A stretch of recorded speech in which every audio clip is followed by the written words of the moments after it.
Hey, everybody, welcome to the Book Leads Impactful Books for Life and Leadership. I'm your series host and leadership performance coach, John Giramillo. This podcast series is about getting to the books that have impacted the lives of the people in my network. So these are great leads, people that I've met recently, that I've known for a while, great leads to great books that have impacted them, left an impression on them, their work, their business. And in this series, I cover three categories of books. The first book, where they're sharing a book with me that I haven't read. Second category, where we've both read the same book, whether specifically for the series or from our past lives. The third book, where I speak to the author and or publisher of the book themselves or itself. So I'm lucky enough today to have Tom Hine, who's an author, and Tom is a certified financial planner and the author of The Balanced Wealth Approach: Secrets to Living Long and Living Rich. He has over 3 decades of experience in the industry and is the founder and CEO of Capital Wealth Management in Glastonbury, Connecticut. However, what makes Tom unique in is his holistic approach to financial planning.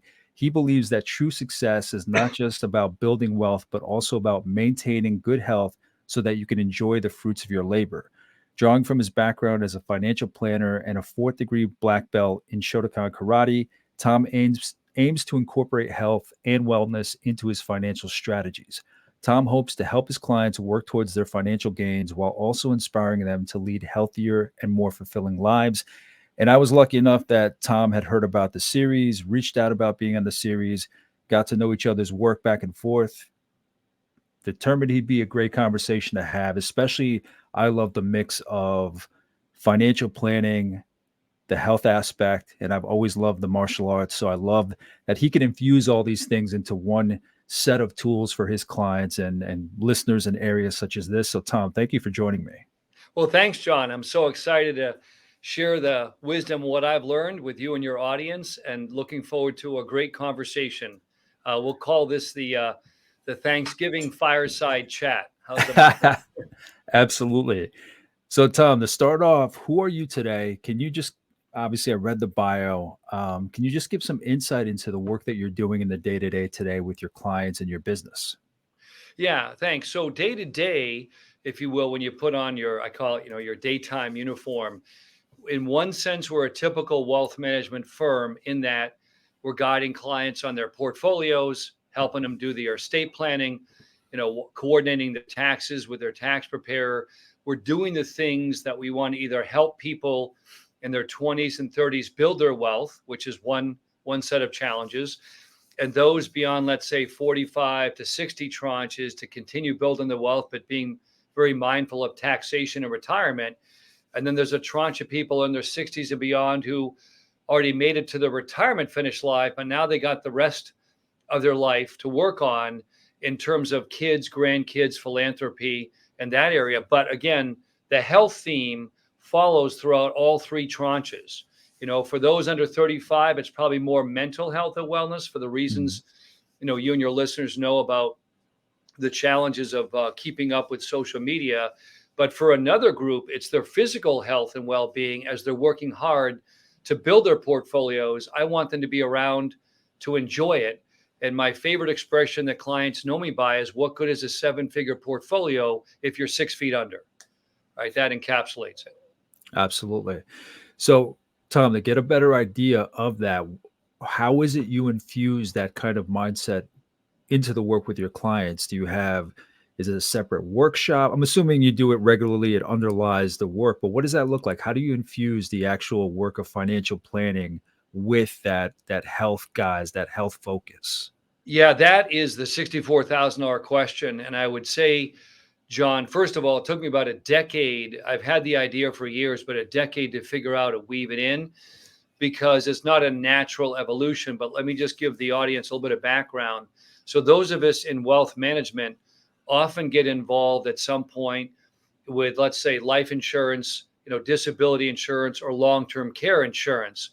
And what you find is those applications, while they seem a bit invasive, they're necessary, right, for the insurance company to make an actual determination. So even though it's really a small part of our business, but as I got through those questionnaires with clients, I realized we were already cruising in the neighborhood of health and wellness, because we had to ask those questions and the clients had to answer them to see if they were a candidate for those things. So that's kind of how it morphed over time. But then the big jump came when I saw way too many clients literally in their 50s or 60s or 70s dying prematurely, meaning before life expectancy, of what doctors would call today preventable diseases. Mm. And I thought they have all this money saved up. And now the husband or the wife has no one to share it with. They got maybe the kids and the grandkids. And after having that happen a few times, I thought, my gosh, no matter how hard I work as an advisor, I can save you taxes. I can help you do a Roth conversion. I can get you claiming Social Security right. But none of that matters if you work for 40 years and you die 7 years into retirement. So the shift, John, became this, and this is the theme of the book built in. We have a scorecard called the Balanced Wealth Scorecard that when clients do a review with us, if they so choose, we don't force it on them, and it's self-grading. So there's no HIPAA, there's no health violations. We ask them to grade themselves on 4 areas of financial planning, but more importantly, 4 areas of diet, exercise, sleep, and stress reduction, right? And the goal there, John, is to tease out from the client what areas they feel they're doing better in, and more importantly, which areas they think they can improve on, right? And so once they do the scorecard, we check in either annually or semi-annually. And again, we ask them to grade themselves. Now, here's the challenge we found. You ready? Like all of us, right? We all think we're above average, in everything. So a lot of people were giving themselves Mm. higher scores. And I said, great. Now I want you to prove it, meaning, is there a medical test that your doctor ran? And I'll give you a couple examples for your audience. Not prove it to me, right? I'm not a doctor, I'm not a physician, but prove it to yourself. So a lot of people know I'm wearing this Aura ring, which is talked a lot about, right? This is really cool technology. I have no financial interest in the company, but like your Apple Watch or other things, it will track your sleep data, your heart rate variability, your REM sleep. Anyway, it's all on connected to your iPhone. So when my clients say they rank themselves as great sleep quality, I say, good for you, but can you prove it with third-party data, right? Or maybe you tell me you wake up every day feeling great, and that's good enough as well. But I want people to have a verifiable reason why they're scoring themselves, right? Otherwise, it's great to say that. So that's number one. And number two, pick one thing at a time to focus on. So for many clients, I'll say, if it's your nutrition, fine, reach out to your primary care doctor. So number one is the scorecard. Number two, it's self-scoring. But number three, I want them to have medically verifiable data, from a healthcare provider, so they know they're making progress for them. And again, it's not to prove it to me. I'm agnostic about that, but I want them to have verifiable evidence on their journey so they can feel like they're making progress. Tom, so what does that look like when people come in thinking they're merely going to get financial advice, wealth advisement, but then you focus on the health aspect, obviously as a benefit to them, to their longevity. What has been the range of reactions from people when they didn't really might not have expected that they were going to be talking health as well? Yeah, great. And I would say let's first start with my existing clients, right? The ones I've known for 20 or 30 years. It's the classic Pareto principle, 80-20 rule, is that about 80% said, wow, that's pretty cool. And I just want to keep it to a financial advisor relationship, the traditional one. I said, great. And let's go down that path like we've always gone down.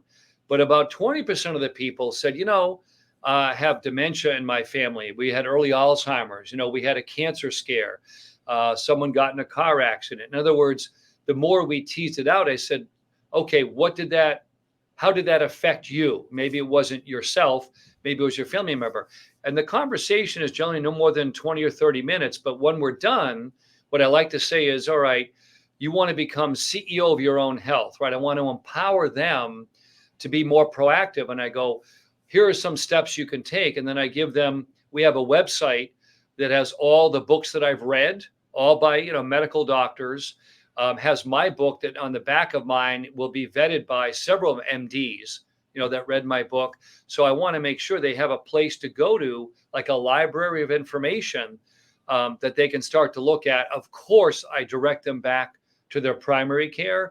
And in some cases, there's a lot of doctors that are forming these functional medicine clinics where for a few $1,000s a year or more at the higher end, you can start to get a deeper dive, right? Deeper blood panel and things like that. And we built a small network in Connecticut of doctors who we refer to. We don't get any finder's fees. We can Mhm. actually say, I've done the research. Here's a triple board certified doctor that you might want to talk to. So, yeah, we believe in first doing the scorecard.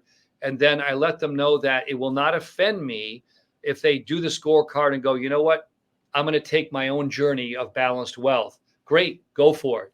But if you want someone that can give you feedback, and I'll tell you the other end of it, just to share with you, we actually saved our first client's life. One of our out of state clients, having read my book, decided to get a deeper dive into her health history. And this is an exciting story. It happened 2 months ago. She found out this particular client lives in between Texas and California. She found out that she was an AFib, which is arterial fibrillation, not knowing it. For your Oh. audience, if they don't know that, doctors will often say that the first signs of AFib can be a stroke, right? Well, we don't want to have a stroke. So she found out years before there was a problem, and they now have a program to correct it. So to me, to have a healthy client who had no underlying conditions go and seek out just to make sure, that was a win-win. Okay.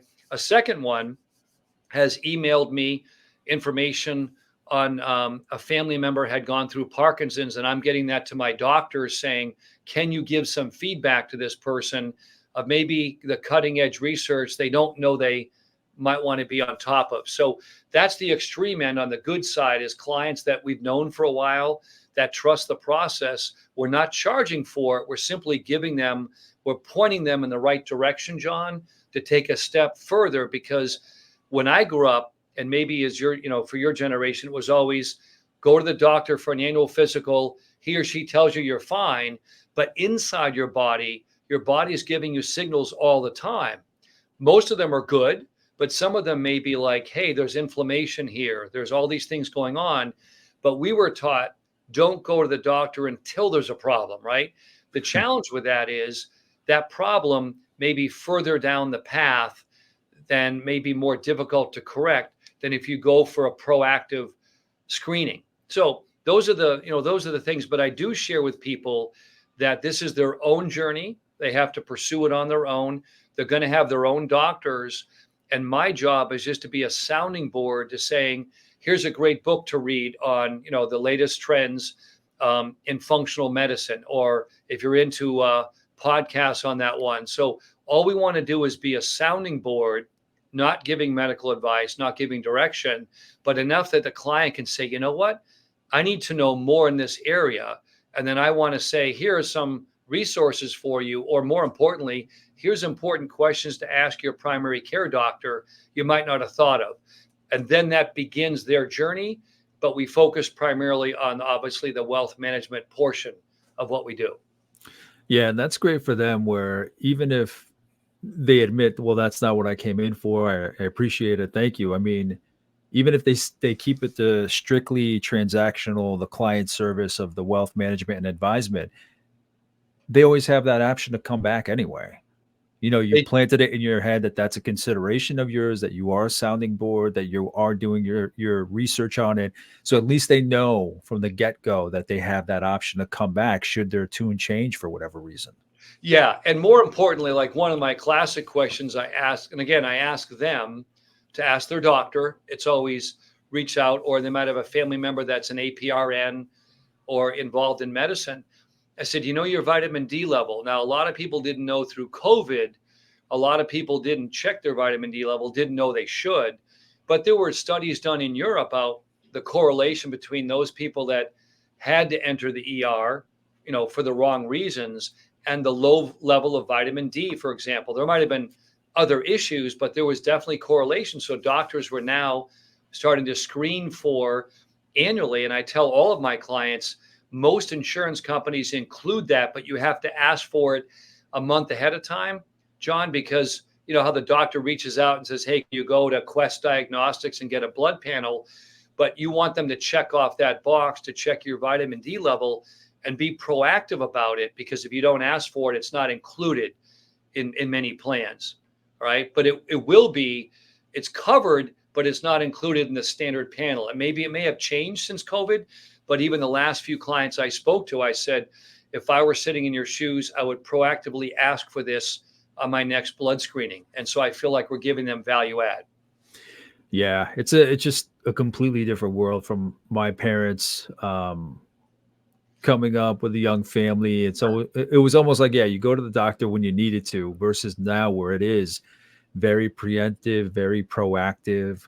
There's so much access that you can get online. Obviously, vetting information, getting from your doctor and whatnot. But it's amazing how we have all these tools compared to generations past. I mean, we shouldn't let them pass if they're there for the taking.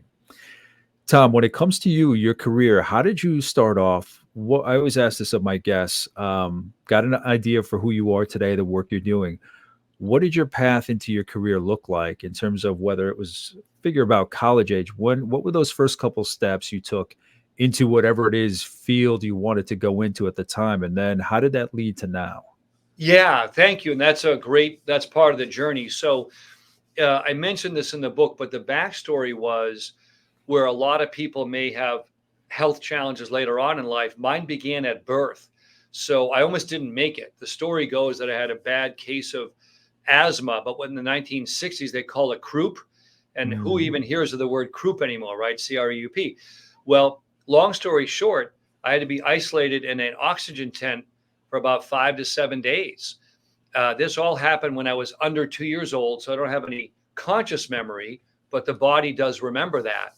So I grew up sort of overcoming and understanding a little bit about asthma. And shortly after my high school career and like lacrosse and all that stuff, I really fell in love with martial arts at University of Connecticut, where I went undergrad and MBA. And starting at 19, 20 years old and continuing for 40 years or more, martial arts was my ticket to freedom. I loved it, trained in it, advanced, went to world tournaments.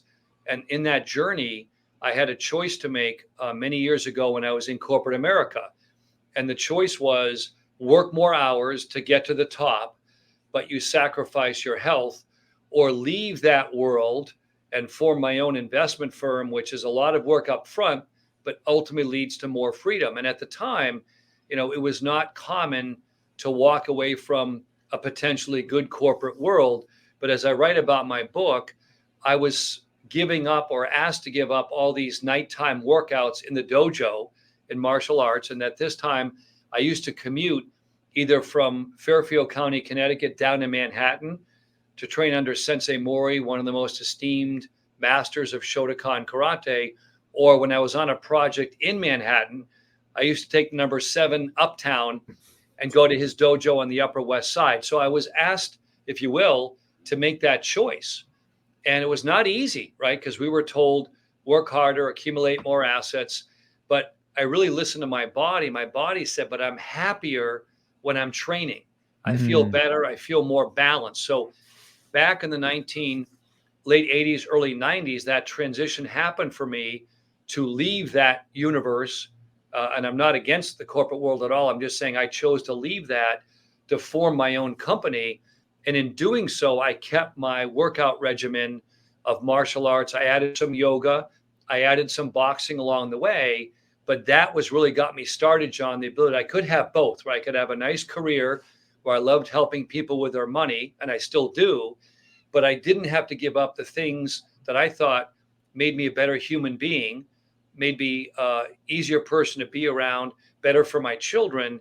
I didn't want to give up that core of me, the essence, which was the martial arts, the wellness, the meditation aspect.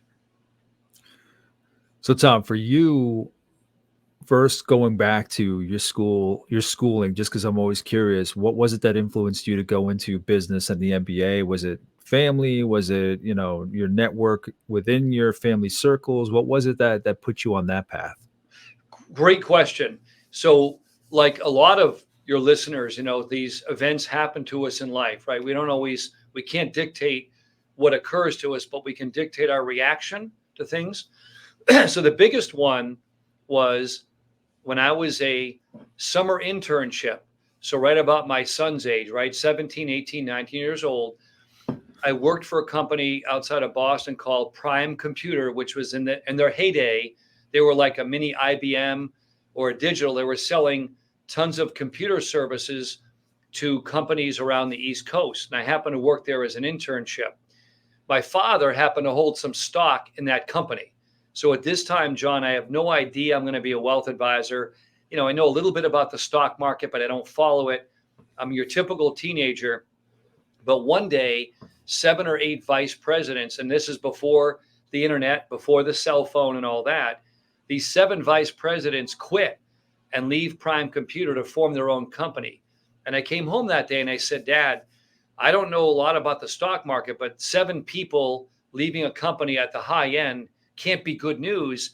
Maybe you ought to consider talking to your broker.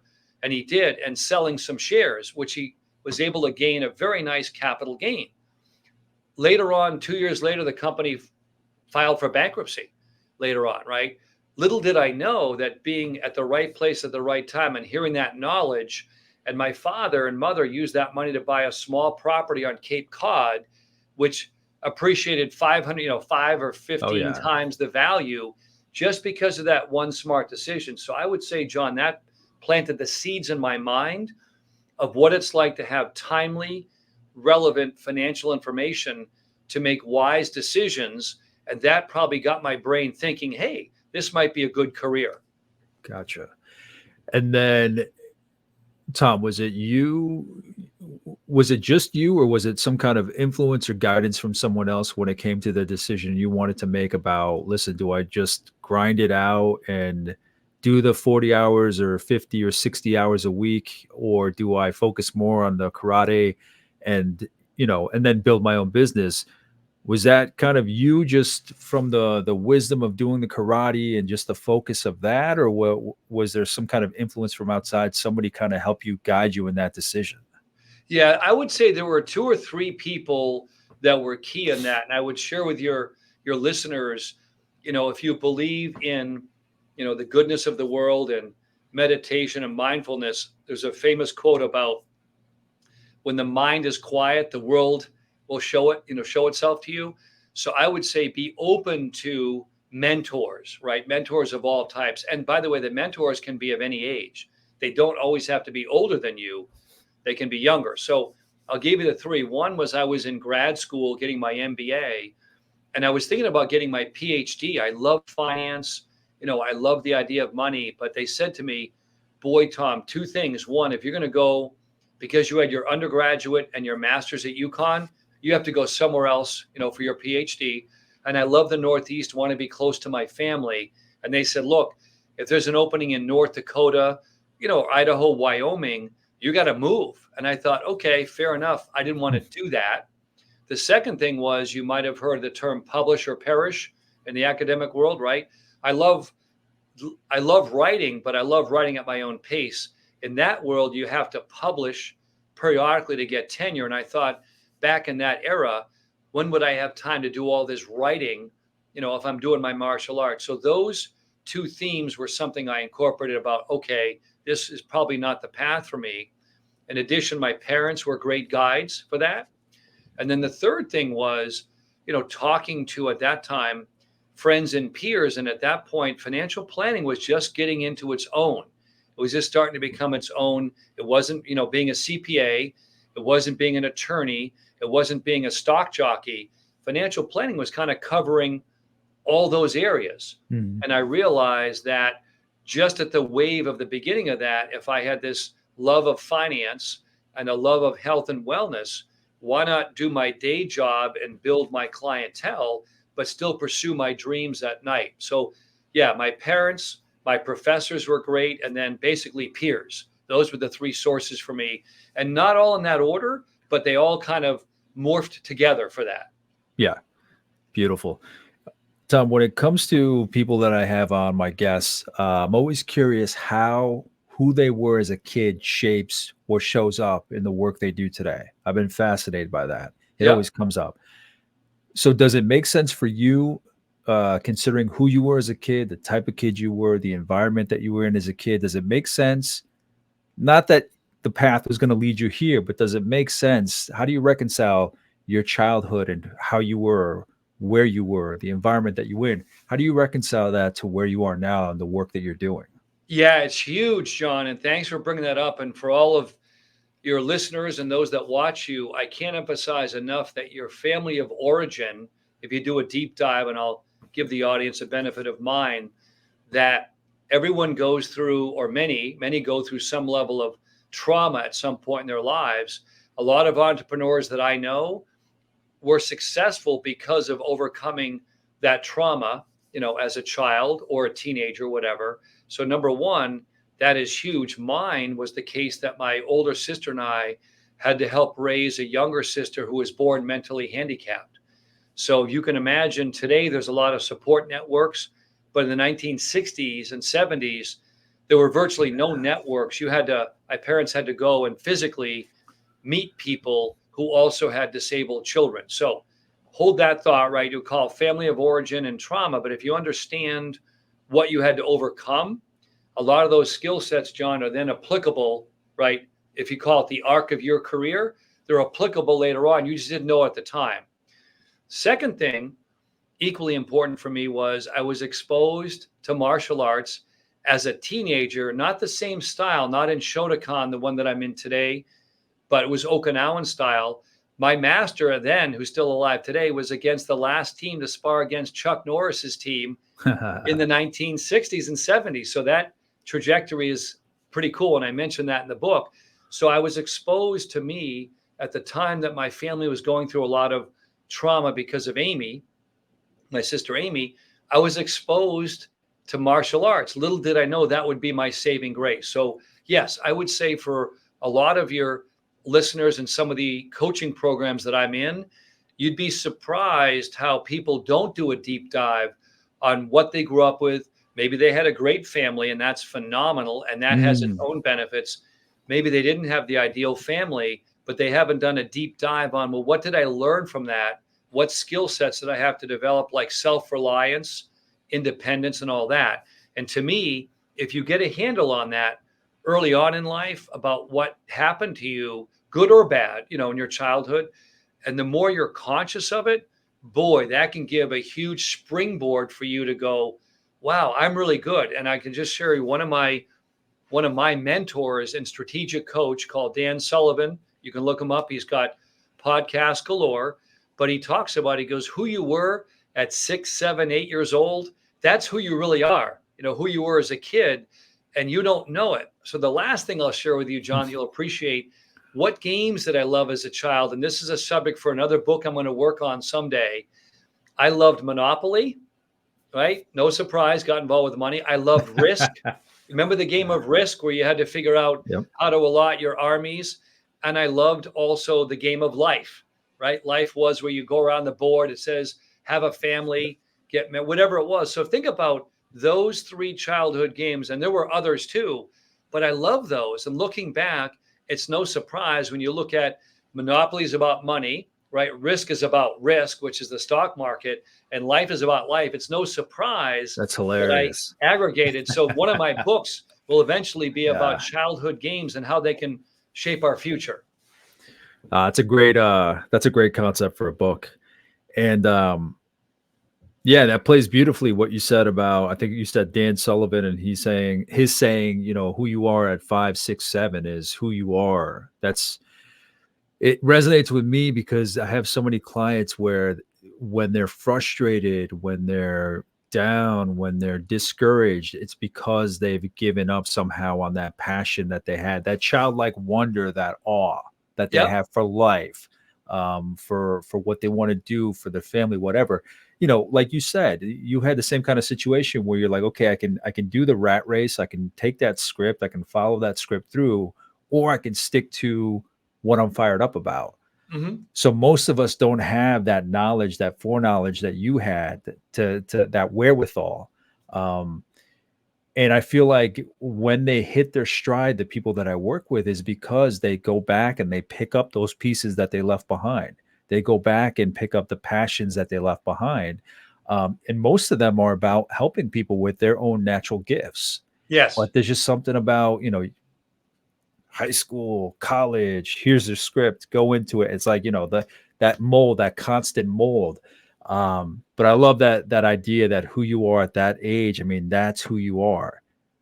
The Yeah, downfall is that you have to go through this chaos of life.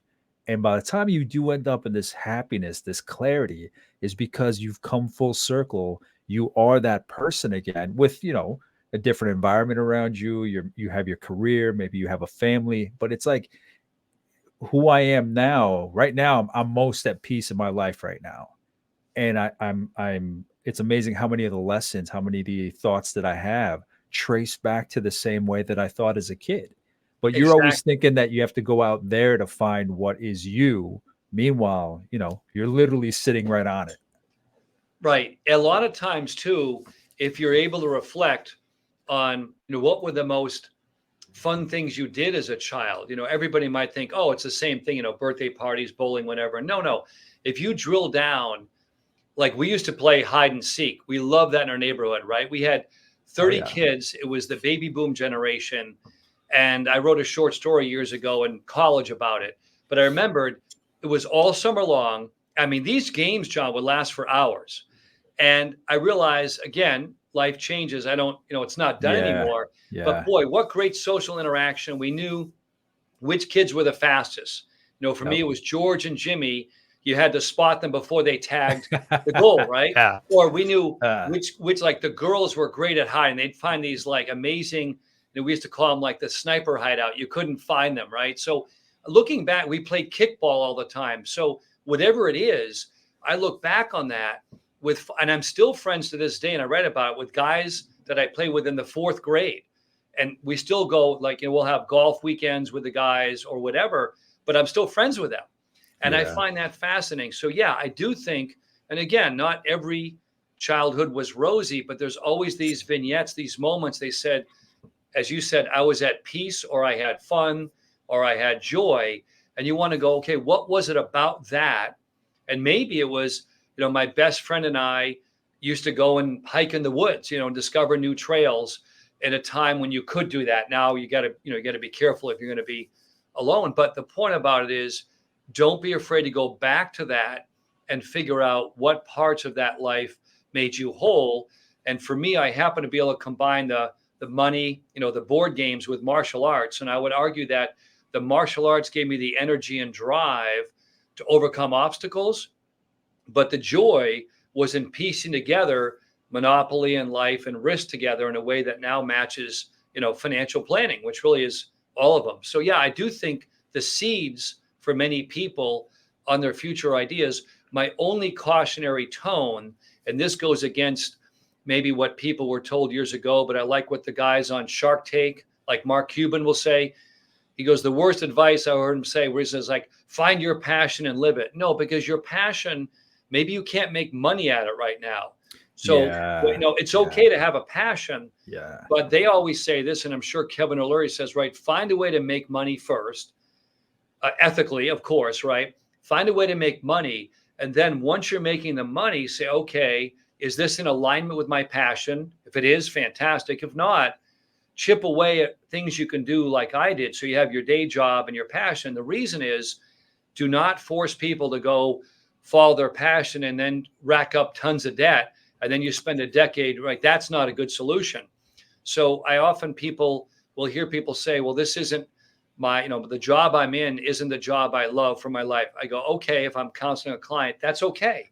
You're saving money in your 401k, you're paying down debt, but let's launch the second phase of your life. If this Hmm. isn't what you want to be doing, whether it's the book, What Color is My Parachute, or whether you do these online things about what are those skill sets that bring the best in you out while you're working at your current job, you can be thinking about that. And Yeah. today, with Indeed and all these resume services, everyone's a lot more mobile. People want to find you online. So you can kind of take where you are, always start from stability if you can, and then layer on your Yeah. dream Yeah. list, right? So I do want to make sure, because when I was growing up, it was wrong. They said, find your passion and follow it.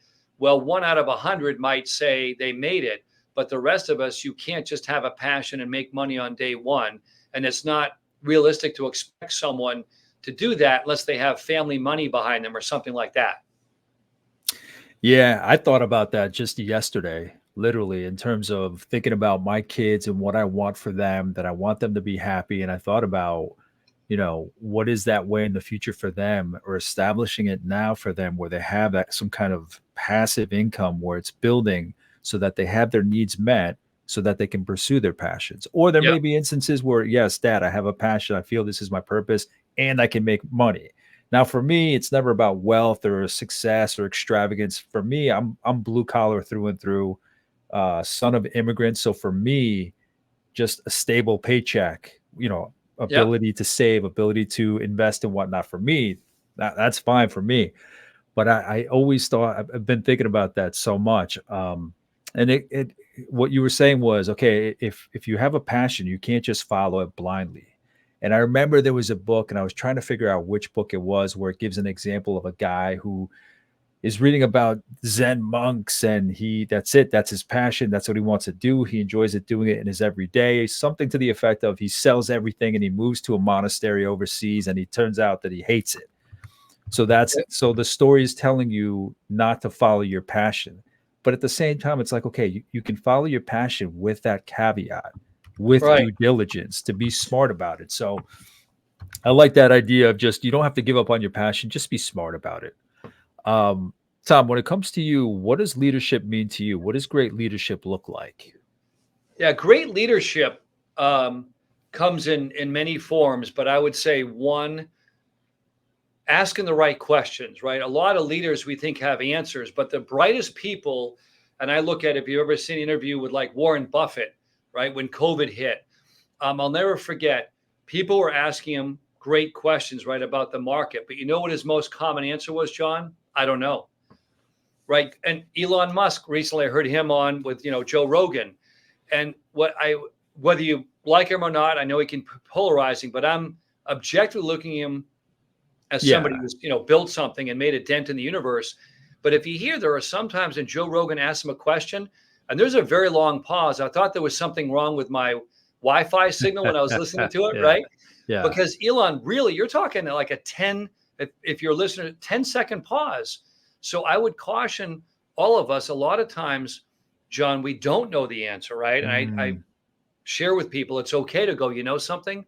I don't know, or I yeah. haven't been asked. So either ask the right questions or don't be afraid to admit you don't know the answer. All right. Second thing about great leaders is we have to know the trends and circumstances of our time. It's no shock to your listener, right? There's a lot of challenges going on in the world right now between Israel and Hamas and Ukraine and Russia and all these things that have been going on probably for thousands of years, really culturally.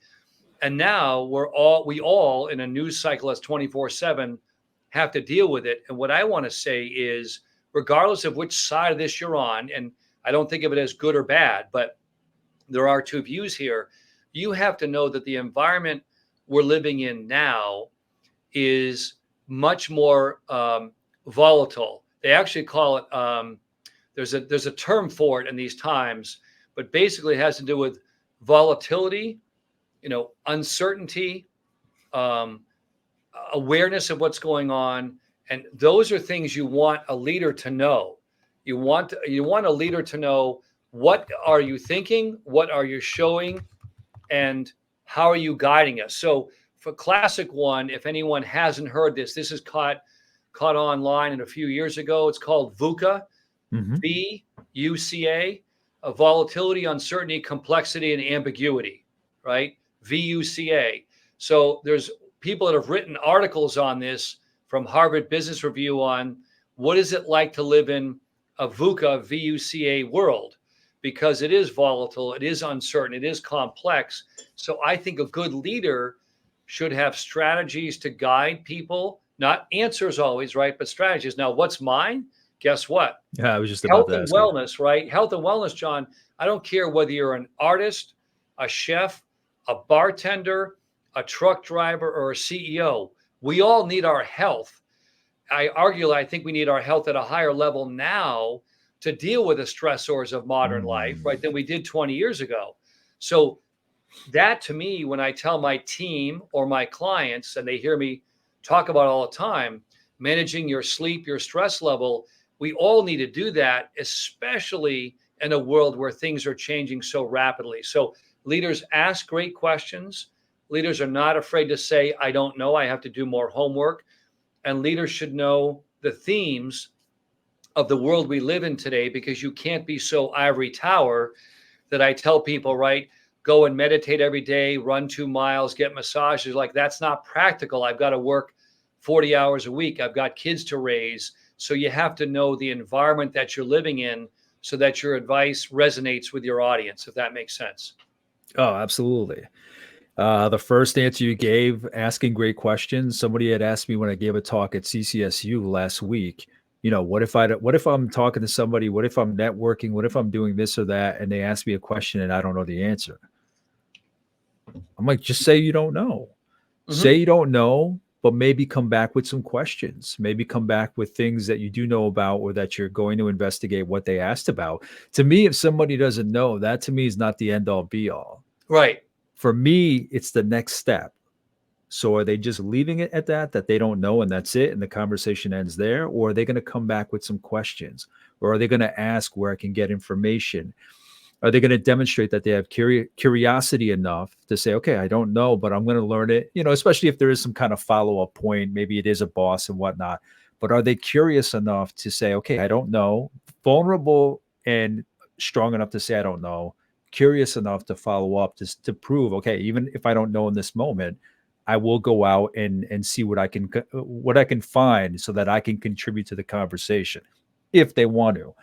And then the other piece that you had mentioned in terms of leadership, um, it was such a great point that you just made. I forget the exact phrasing that you used. Um, Help me out, Tom. What was like the last major piece that you Well, were talking? Oh yeah, either, the uncertainty, the yeah, VUCA, right? uncertainty.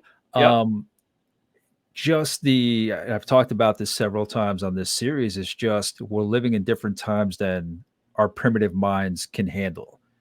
Do you know what I mean? Like our Yep. primitive minds are just about survival. Now Yep. you have this over technical world that allows you to tap into and see in real time two wars that are taking place on the other side of the planet. So when you mention go for a swim, do yoga, meditate, and that how some people may see that as an escape from all that. I see it the way you do. Like it may get tension out of your body, but at the same time, it's keeping you prepared to handle all this other bullshit that our bodies are just not meant to take in. Correct. If you think about before technology, I was only meant to absorb whatever's directly around me and my family, my clan, my tribe.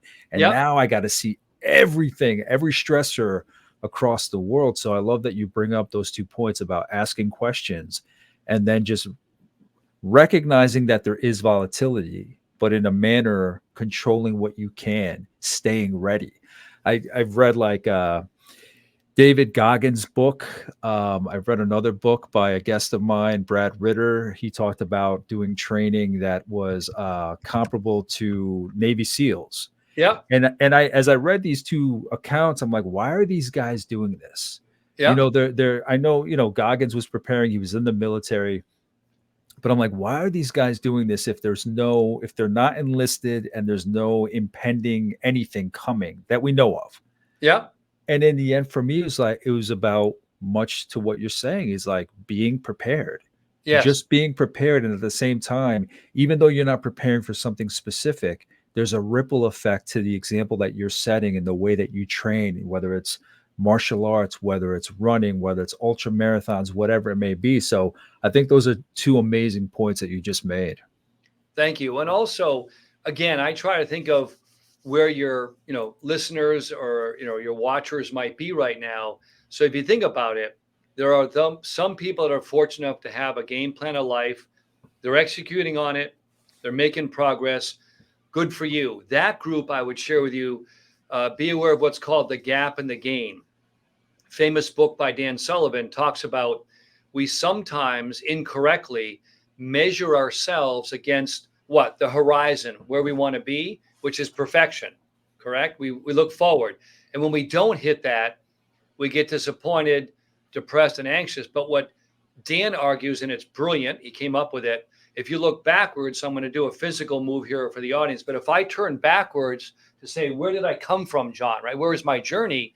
When you measure backwards, you realize I've made a lot of progress. Mm. And so the danger for that group that's successful and, executing on it is some of those people forget to have happiness along the way. They're so hitting their goals, they forget that you're supposed to enjoy it. Yeah, That's one yeah, group, right? yeah. And that's what I'm saying. It's called the gap and the gain. And you don't want to look, the horizon is your ideal, but don't Yes, measure your success against it. The yes, second group, the second group are those that are trying to figure out what that life plan is, right? They're trying to figure out, get a handle on what my arc story. And that's the group that I would say, go back to your childhood. What is it you loved? Go back to today. What is you like doing today? But also don't be afraid to carve out that special time for yourself. I would argue every day we don't get enough sunlight. I could talk for another whole podcast on the doctors that tell us over the last decade we spent more time indoors than before, and chronic diseases are going off the charts, right? We don't know, is it causation or correlation, but a lot of scientists will tell you there's a lot to be said for not having, grounding. We don't walk on the earth. And so when you mentioned about historically how we grew up, right? Think about what an anthropologist would say, John, is that, think about this, 30,000 years ago, 20,000 years ago, what did we do? We walked to the river every day. So we physically walked. They did what they call like the farmer's carry. We had to hoist things, right? Long distances. Our feet were on the ground. We didn't have rubber soled shoes. mm, And we worked on the cycle of sun up to sundown. When the sun went down, we weren't watching our screens. We were in front of a fire, right? The community aspect. So we evolved in a circadian rhythm cycle that has totally now been thrown yeah, out the window in this 24/7 world, which is no surprise when these doctors go back at when did, cancers and diabetes and all these things, as we start to leave the agrarian world and in this modern world, we left behind a lot of the innovation and the things that sustained our bodies without thinking about it, right? No farmer, imagine saying to a farmer, did you get your 10,000 steps in? They'd be, what's that? They were yeah, probably doing 20,000 steps a day. They didn't mm, count them. It was just work to them. So I think you're right when we talk about leadership is making sure people have their game plan guiding them, but make sure along the way that you have this joy and happiness. Not that you're going to have every day be stress free, yeah, yeah, but yeah, yeah. don't be just working for an ideal and go, I'm going to grind it out and not realize that, wait a minute, when I get there, am I really going to be happy at the end result? As opposed to saying, I look back on my journey. Have I helped other people? Did I touch other lives? Did I make a difference while I'm trying to, grow my net worth or help my family? I think you can do both. Yeah, again, another 2 minutes of just solid advice, piece after piece. And the pieces that stand out to me are the ones where you, again, I don't know when for me, it was a slow evolution, where I don't have specific goals anymore. I'm working in different directions. I'm building things up, but I've recognized the power of moments. So for me, these conversations energize me. They're showcasing my network. They're showcasing the knowledge. They're showcasing books. They're showcasing humanity. They're showcasing community. So to me, it must. I think it was during the pandemic where it was like an aha moment. But again, because I think before that thinking, it was like you said, you're looking at the horizon, you're looking at that perfection. Anything you hit short of that, and you do become anxious or depressed or sad, discouraged, whatever it may be. But Yep. if you find those moments of joy, those conversations of joy when you're designing what you want to design, like to me, this is a collaboration right here. I don't Mhm. call it an interview. To me, it's like designing a collaboration, a conversation. So I've realized and recognized that power of just moments and really stepping back. I think for us, that traditional idea of success is, yeah, like you said, just looking forward, aiming for that horizon, following the script because the script says I'm going to get there. But then we don't take into account, and this is what you mentioned before, when you don't look at your past, you don't recognize you were lucky enough to see kind of that resilience as you were going. For most of us, I think it's like we don't take stock of what we've been through Right. until we're forced to really be like, okay, where have I come from? How far have I come? And you turn around and we just don't take that into account because we're constantly moving forward instead of turning around and giving ourselves credit for what we've been through, how resilient we've been, what we've overcome, what we've seen. It's incredible. It's incredible. Yeah, and it's a very important, we call them mindsets, in our coaching world, right? You can have a positive mindset. And I like to say it's okay to look forward and dream forward. But then I want to tell your audience, but measure backwards, right? Look backwards and go, hey, 2 years ago, let's say you're in a career you love now. 2 years ago, I was lost. Now I'm in a job I love. Well, that's progress right there. If you get up every day and you want to go to work and you're excited, and we forget, we think, well, that's normal, but you should. So we like to say, celebrate your Yeah. successes. So the team and I, as one example, we had such a great year in our investment business on new clients and all. We're going to pick I just said this morning, let's pick a UConn basketball game. A lot of us happen to be, UConn guys, but let's pick a men's or women's game. Let's get tickets. Let's take the whole team out and celebrate our success. That's another thing I want to remind all your listeners is every week or every month or every year, you're going to have successes. If you lost 5 pounds that you were looking to lose, you might not celebrate that. You should. If you made a new friend, if you reconnected with someone, if you patched up a friendship that was rocky, you'd be surprised how people don't look at those as victories, John, right? But I like to remind them. And that's why when we do our reviews with clients and talk about not just their money, which is important, but what's going on in their life, they often forget to go, you know what?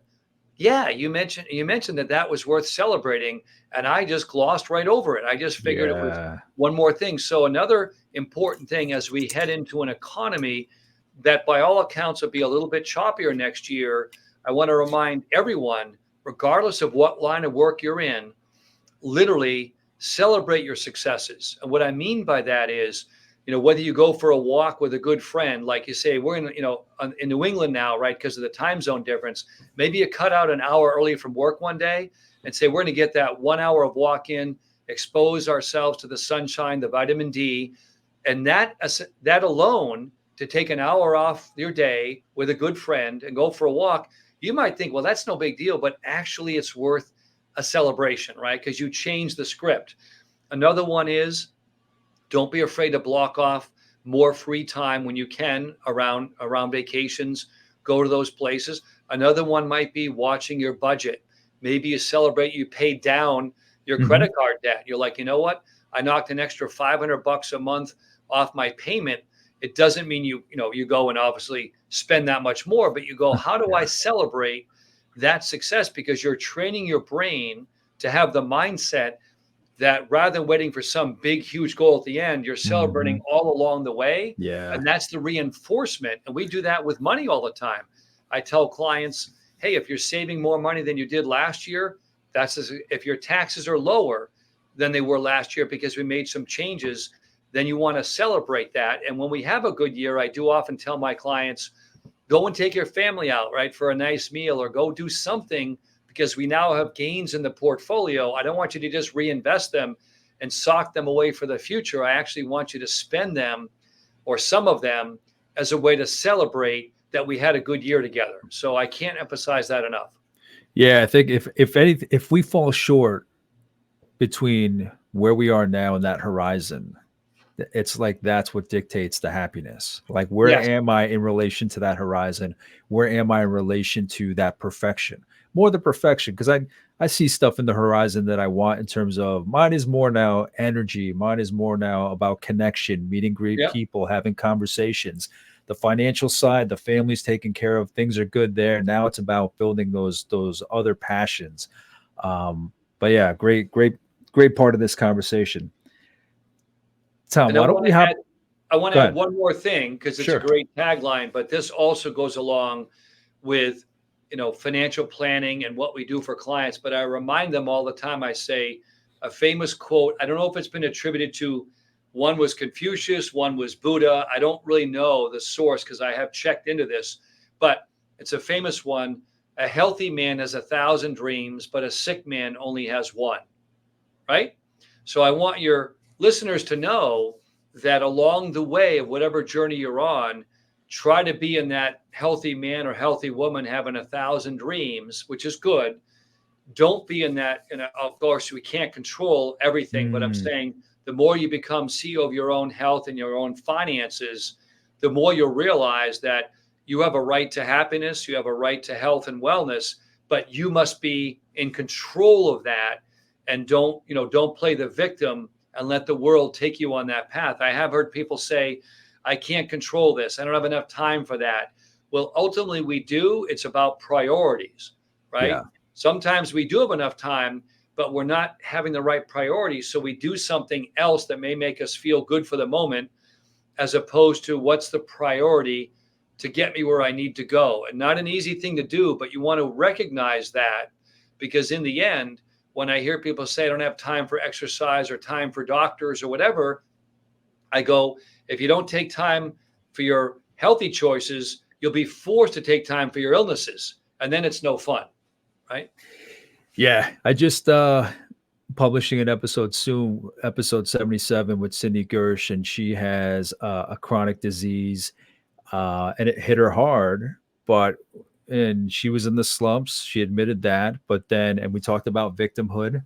Yep. But she said it's like, okay, I can either sit here, sob, just let go of my life, be unhealthy, and it hits me harder, or I can control what I can, get healthier, do all the things that I need to do with medications, whatever I can do in terms of health, and do what I can, control what I can. So it resonates right with what you're saying, and it's so powerful.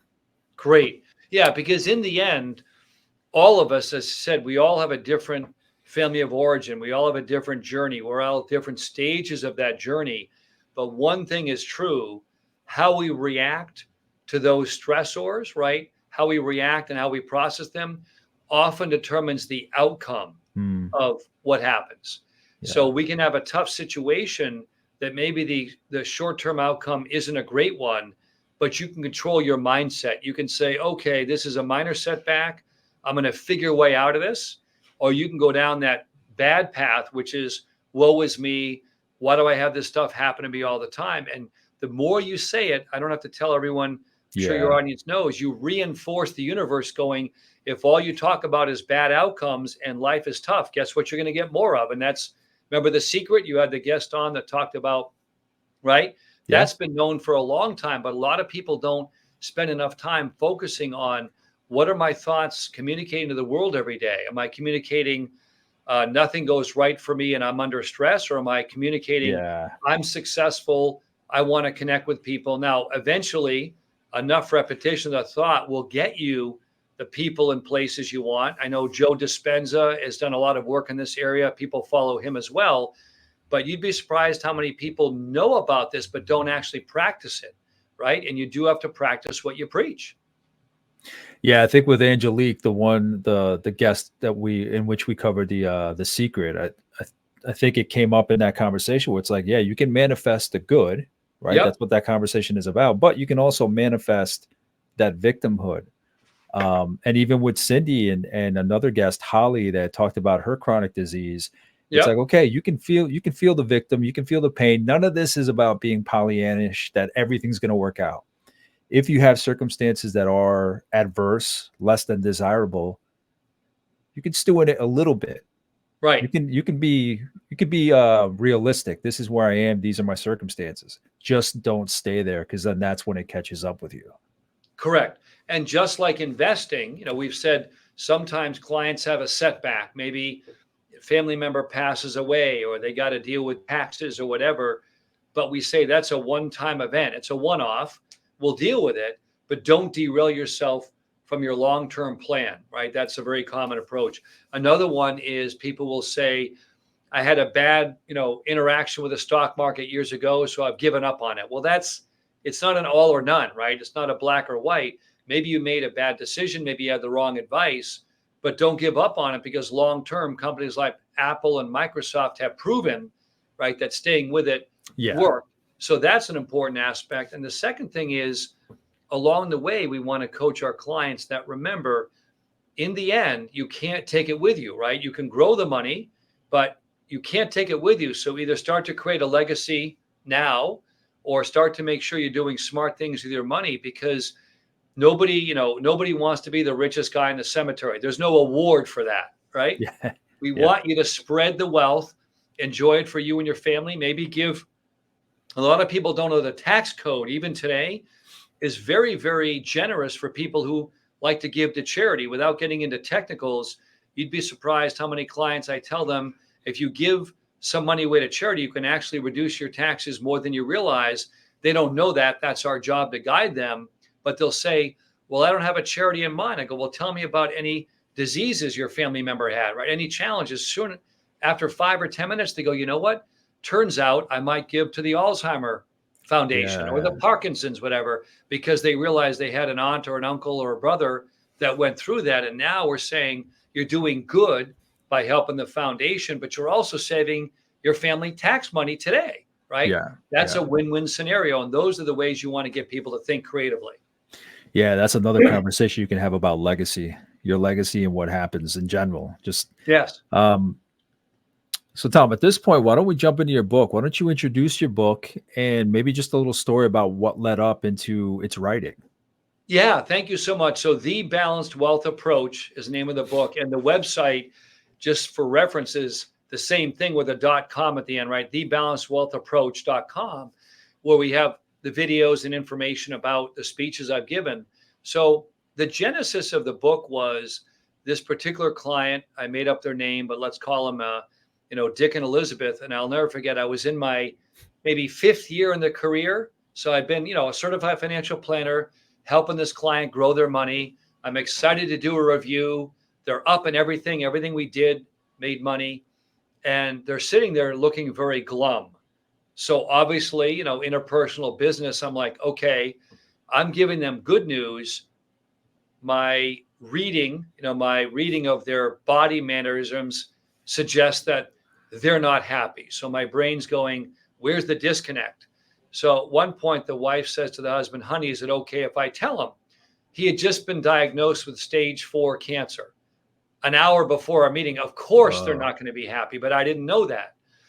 But the story resonated with me, John, because the sad reality, and this is not to blame doctors or medicine, this is why I'm saying become CEO of your own health, was that the client himself had not felt well for a while, kept going to his primary care, and said, I don't feel well. And this is many, many years ago. So all the newer blood tests, the newer screenings weren't available. But doctor said, it's just stress. It's just stress. Well, turns out by the time he went to Dana-Farber in Boston, they confirmed it wasn't just stress. It was a lot more. yeah. So it's not to put anyone on edge about, oh my gosh, every ache or pain.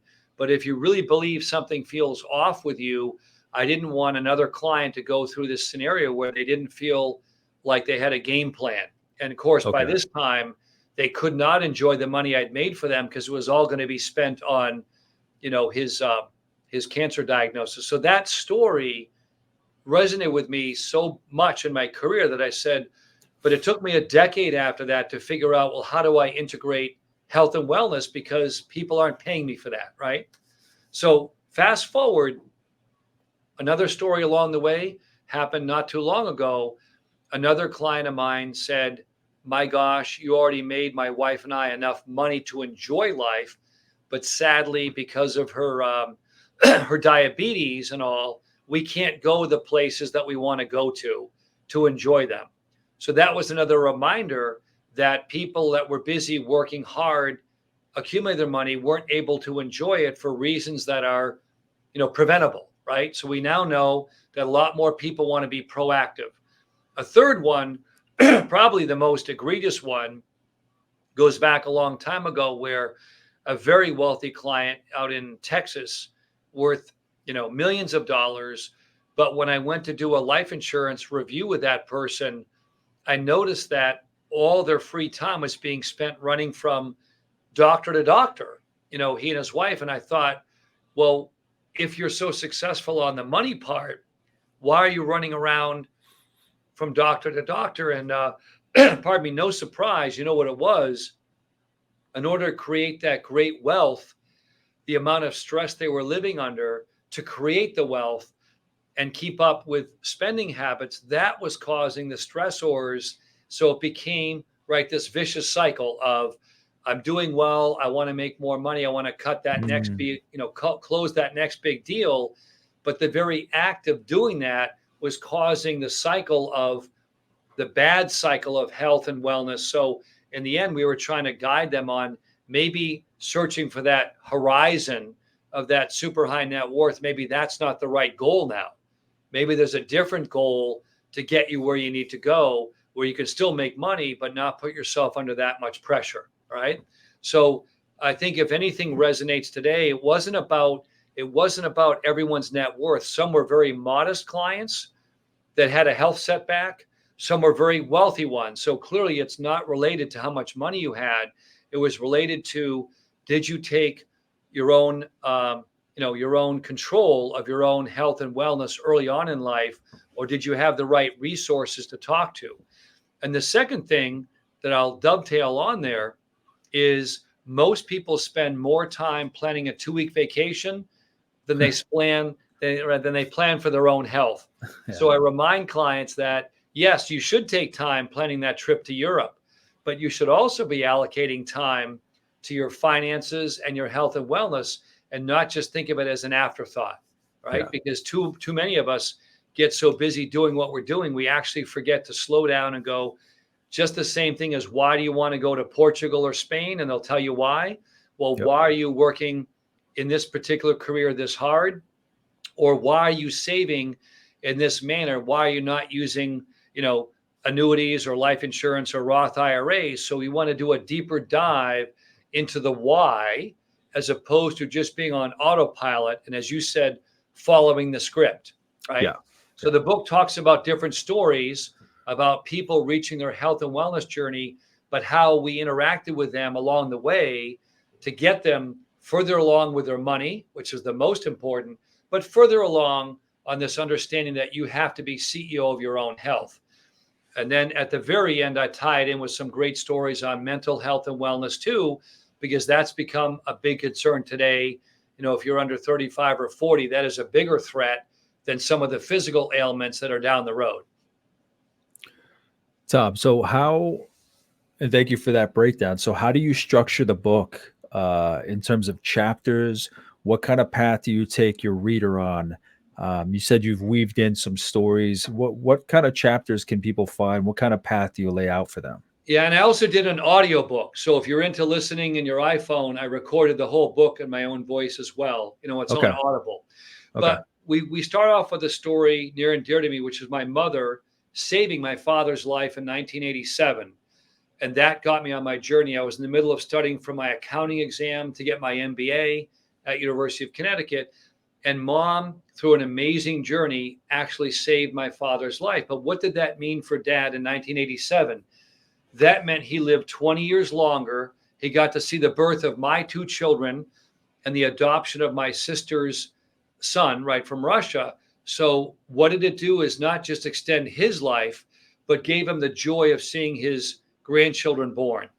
The second part of the book goes into, why should it matter to you, right? Why should you spend more time on your health and wellness? And all sorts of studies from Harvard showing that people that spend a little bit more time on their health and diet can live an extra 10 to 15 years of healthy living. That was in the Tony Robbins book that I researched as well, called Life Force. So, number one, a story of my own family, my own journey with martial arts. Number two, a story of money and why does it matter to you? Why should you care about this? And then we segue into the scorecard, how you can rank yourself on those areas of sleep, diet, exercise, and stress reduction. And then the last part follows up on mental health and wellness. And then how do we go, where do we go from here? So it's a journey of self-discovery for me, but for my reader, it's wow, there's so much more of this stuff that I can take advantage of. And along the way, if I get an extra 10 to 15 years of, think about this, maximum productivity, right? So let's say you hit your peak earning years at 45 to 55, but you can extend them from age 55 to 70 with good health and regimen. What can that do for your family and your grandkids? That Mm, would be a theme, right? yeah. One study in the book that I reference, John, that said one extra year on earth of everyone combined adds like 36 trillion with a T of GDP. One extra year. Why? Because at 81 or 82, God willing, if you're healthy, you've got all the wisdom of an 81-year-old or an 80-year-old, plus you've got time, with kids and grandkids, or if you volunteer your time, you've got time. So imagine 5, 10, 15 years, and this is important, of peak earnings potential and keeping your stress and, the levels, what we call the bad biomarkers down. That to me would be something worth fighting for, something worth striving for.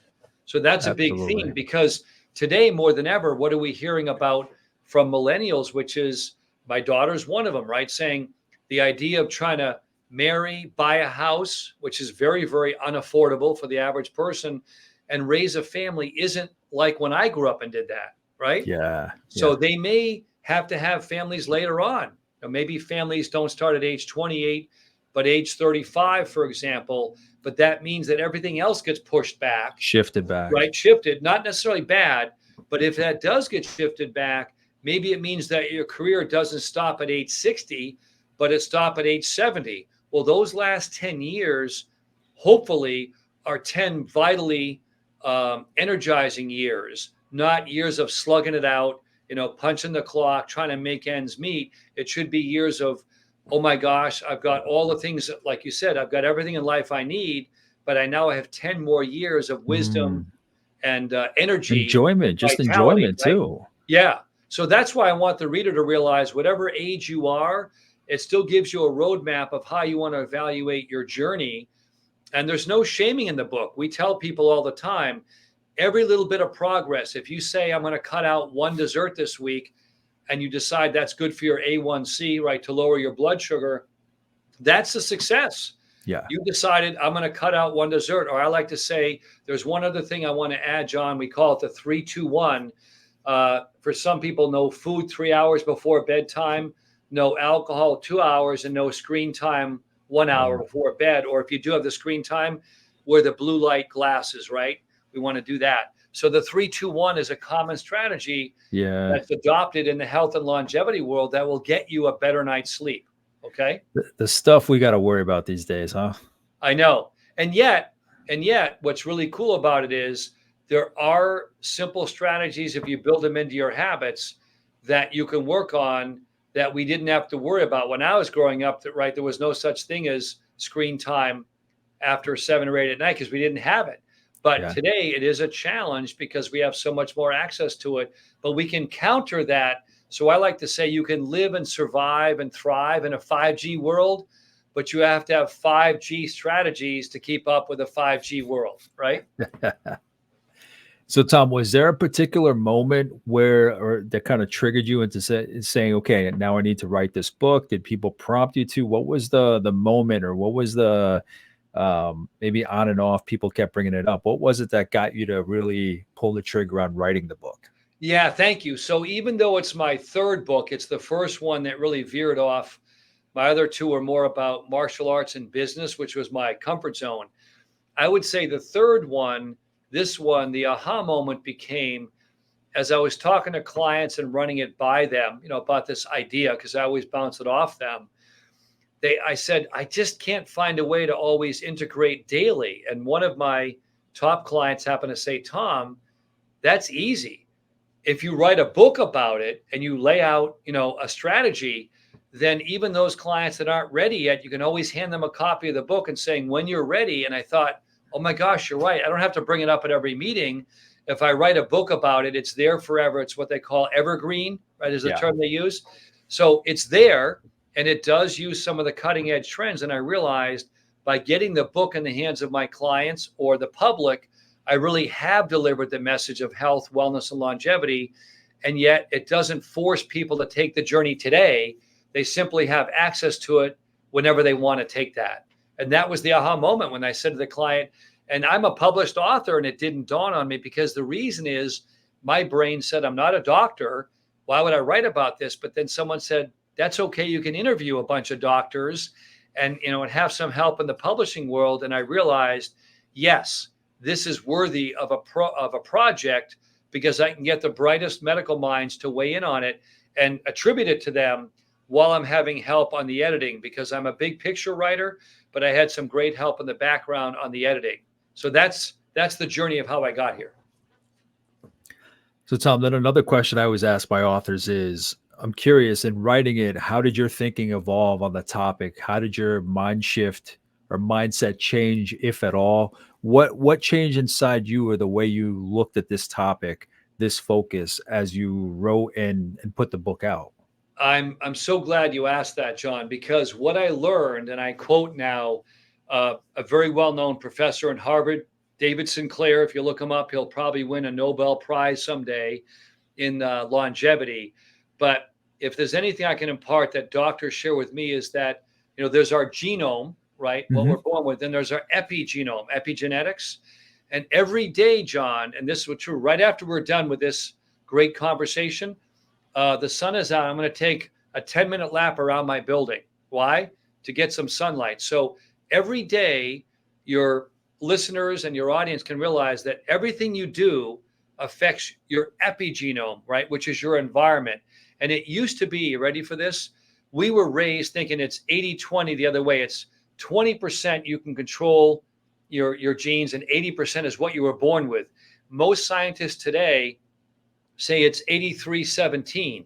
83% is how you live your life, how you Hmm. eat, drink, and sleep. And about 17 to 20% is controlled by your genes because we talk about the on off switch. So, all I want to share with your listeners is you have so much more control over your life than you realize.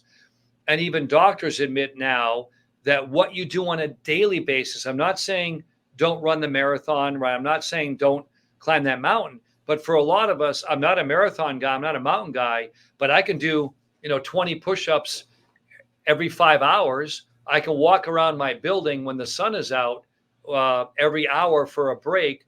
So I want everyone to know that epigenetics, if you look it up, you have so much more control and direction over your life than even we were led to believe, John, when we were growing up. If I can leave anyone with that thought, every little action you do has an effect on your longevity. Yeah, you've probably heard me talk about this in other episodes, Tom, but just how much we stop ourselves because we think everything has to be a Herculean effort. Like it Right, has to be a big move, it has to be a big goal, it has to be huge progress. That we again, it's the same as that horizon. It has to be that far, it has to be that audacious, it has to be that big, but they forget about all the little things because we're impatient. We're right, insatiable. We want what we want now, especially with screens and everything, right, shopping and whatnot, TVs. Like my kid's never gonna know the the glory, the enjoyment of Saturday morning cartoons. You know what I mean? right, Like they'll look for something on Netflix. They're never gonna understand me waiting around all day for MTV to play my favorite video. They can just go on YouTube. So there's right. things that we want right away. Yep. So that stands out perfectly just because we're just so impatient. Right. And you hear the term, MTP, right? Massive transformative purpose. And it's okay to have one, but just like a marathon runner didn't win their first marathon by starting the day before, just like, the MMA or the champion weightlifter will tell you, I didn't start lifting yesterday. It is a journey of 1,000 miles, begins with the first step. And Mhm. if every day, I like to say this, if you're putting 1 foot forward every day and going, I'm going to get 10 minutes more sunlight, or I'm going to get to bed 1 hour earlier asleep, whatever it is that your audience can take action on, and you build on that, you'd be surprised, like compound money, right? Time value Yeah. of money. Yep. You're going to compound on that over your life. You can have phenomenal, phenomenal results by just starting daily and building those habits. And they Yeah. don't have to be a Herculean effort. Um, yeah. Again, so many great points that you're making. Tom, so why don't we go very, very briefly?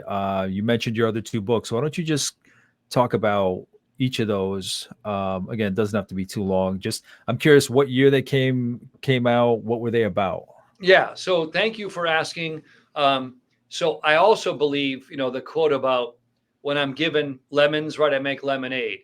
So my first book, and this is interesting for anyone that's ever been sued or through legal issues, I was an advisor that got sued by a client after the tech wreck of 2000, where technology stocks crashed, and this client, and I wrote about it. I changed the names, protect the innocent.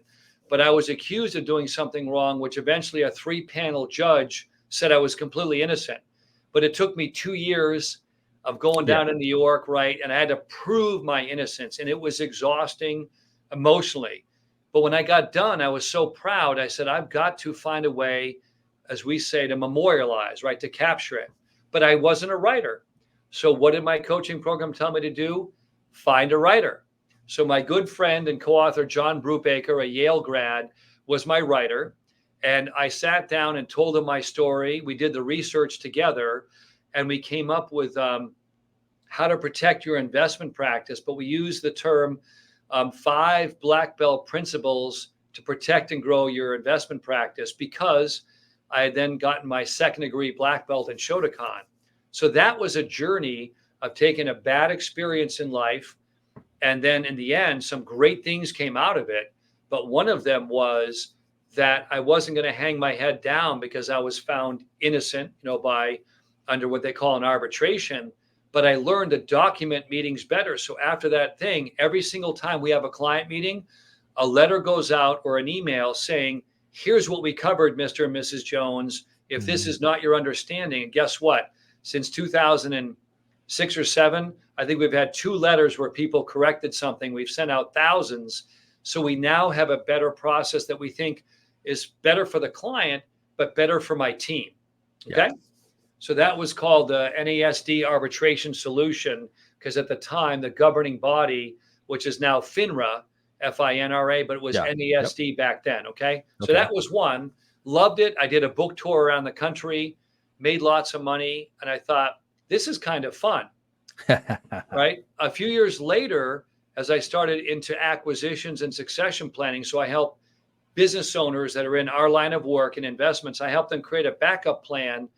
I say, the old break glass in case of emergency. If they don't make it home, how does their wife, girlfriend, family get value from their investment practice? Because there are very strict securities laws, John, where, as you probably know, you just can't turn over an investment thing and say, my wife will get the money or my husband will get the money, because if you don't have licenses, you're not allowed to earn commissions and fees. So Yeah. I decided to interview the top investment people in the country and how they did their succession planning. Okay. And then I put that into a book called The Zen, right? No surprise. The Zen of Business Acquisitions.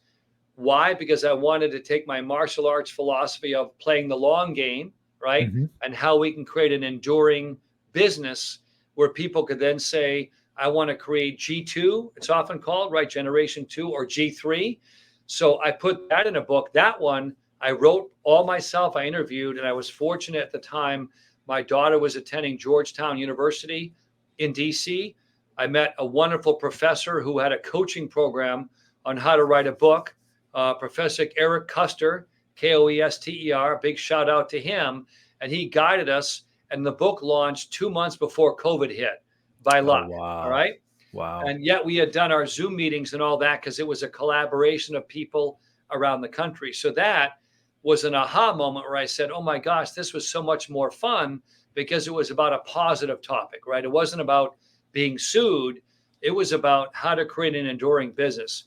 And that then a few years later led to this idea of, what? I love writing, but I also love health and longevity. And let me share that with the audience as well. So thank you for asking. They're all there on the website, thebalancedwealthapproach.com. All of the books are listed there, as well as a lot of my interviews on TV and things like that.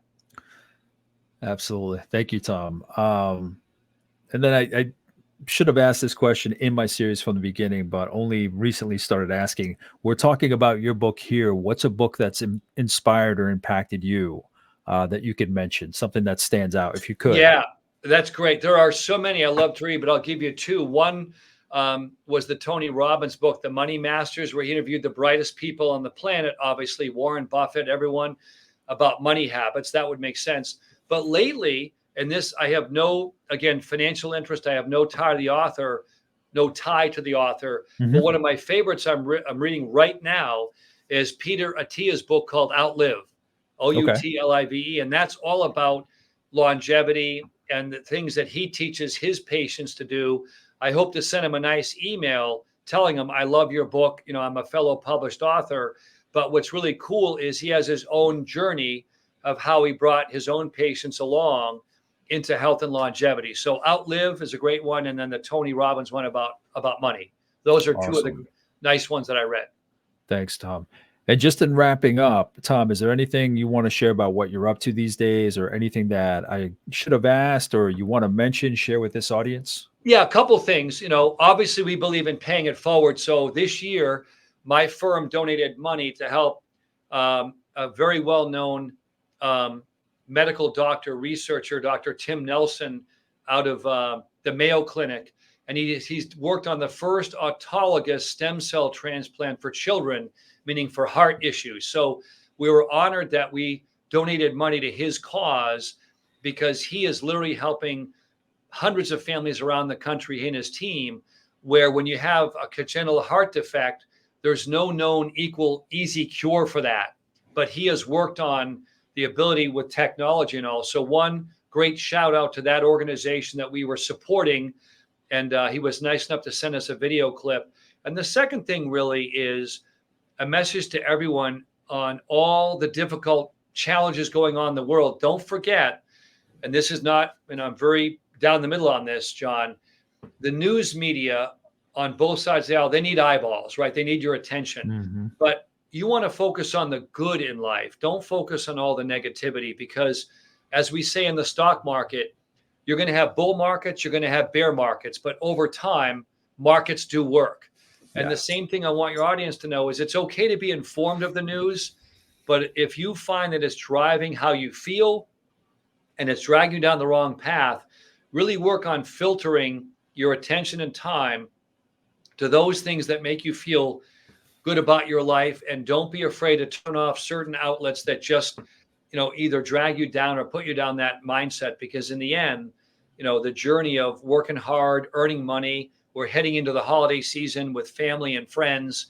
Let's make sure you focus enough time on that and take time to celebrate your successes, celebrate your friendships. And that's what I think, what I call balanced wealth is all about, right? Balancing your money and balancing your health and wellness. That's the whole point of the book. Yeah, it's such a great point. It's one that's come up on here several times over and over that, listen, we see what's going on in the world. We just discussed this, you and I, Tom, in the last couple of minutes or last hour. Um, it's not to be Pollyannish. We Right. recognize what's going on. The VUCA, right? You're paying attention to what's around you. Yep. But it's again, it's that intelligence to, if there's nothing that I immediately need to take care of, then I'm going to step away. If there's nothing that I can do, then I'm going to step away. Always paying attention. But there is a lot, I think people kind of forego a lot of control that they have in their lives. So we do tend to fall to the news cycle. But I love your message just from stepping away from that and just realizing, and we talked about this as well, just like the incremental little ripple effects that you can execute in your everyday, being that change you want to see. Right. I'm more hokey than anybody. I love my cliches, but they serve a purpose. There's a Yep. reason you can say that. Be the change you want to see, right? What Gandhi said. If you Yep. don't like the way something's playing out, if you want to offset the negativity in the world, you have a lot of power in your hands, a lot of power in your community. And I think a lot of us just don't realize that. And we leave a lot on the table. So I appreciate that message. That's a huge one.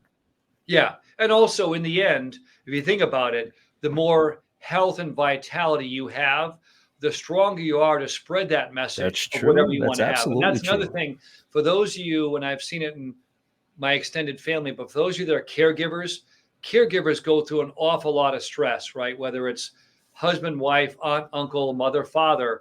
So into this holiday season, I want to give a special shout out. But for caregivers, and when I have clients that are caregivers, I remind them you must take time for yourselves, Absolutely. because when you give too much on the outside and you don't care yourselves, that caregivers often have a lot more health issues Oh, than the yeah. people they're caring for. And I tell them, because you need to replenish your body. So if you are a caregiver, I know what you're going through. A shout out to that. But more importantly, carve out time, your boundaries, to protect yourself so that you have the vitality and the energy to be a good caregiver, but you should also have your own journey of your own life at the same time. So I want to make sure that that gets out there as well. Absolutely. And I appreciate that, Tom. And Tom's book, again, is The Balanced Wealth Approach: Secrets to Living Long and Living Rich. Such a timely conversation, just because, again, everything that's going on in the world, um, that mind shift is taking place, that mindset shift is taking place just from generations past to now. I see it just in working out more to keep up with my kids. Yep. Whereas if I didn't have them, I probably wouldn't. But I recognize just the clarity that I get from working out and eating healthier, and that's a journey. What's interesting about that journey for me is I never was on that journey um, much in life. Um, but there's just something about at this point in my life achieving my success, right? My family's settled, finances are good, everything's settled, everything that needs to be taken on that lower level of the Maslow hierarchy, Yep. the safety, the security, the food, the shelter, all of that is taken care of. And I was going kind of stir crazy with that, because I come from, again, a family of immigrants. So if I don't have that pressure, what am I fighting up against? So Yep. when all of that was set, it's like, okay, I still need something else. So now I'm on that health journey, which should have been on it all along. But there's a different kind of focus when you realize that it's not just, your gym teacher class saying, okay, you got to do this many reps. Okay, you got to get in shape because that's the passing grade, that it is really about what you do in the gym does really ripple into effect into every other part of your life. So I would implore everybody to, whether it's gym, whether it's eating right, whatever it may be, walking, again, those little incremental steps, take advantage of what you can control, especially for yourself, just because it pays dividends. If you take care of yourself, the dividends that you're going to see they just keep coming. Yes. Understood. Be CEO of your own health and be CEO of your own wealth is the way I like to throw it out Absolutely. there. Yep. Tom, thank you so much for your time. Thank you. It's been great sharing the wisdom, and good luck and happy holidays. And if there's anything that I might have missed, again, limited on time, we could have kept going. I could have dragged Tom down yet more rabbit holes with more questions. If there's anything that I might have missed that I should have asked you're curious about, please reach out to me. I'll reach out to Tom, see what kind of insights I can get back, what other wisdom he can share. But in the meantime, thank you for watching. Thank you for listening, and I'll talk to you soon. Take care. Bye.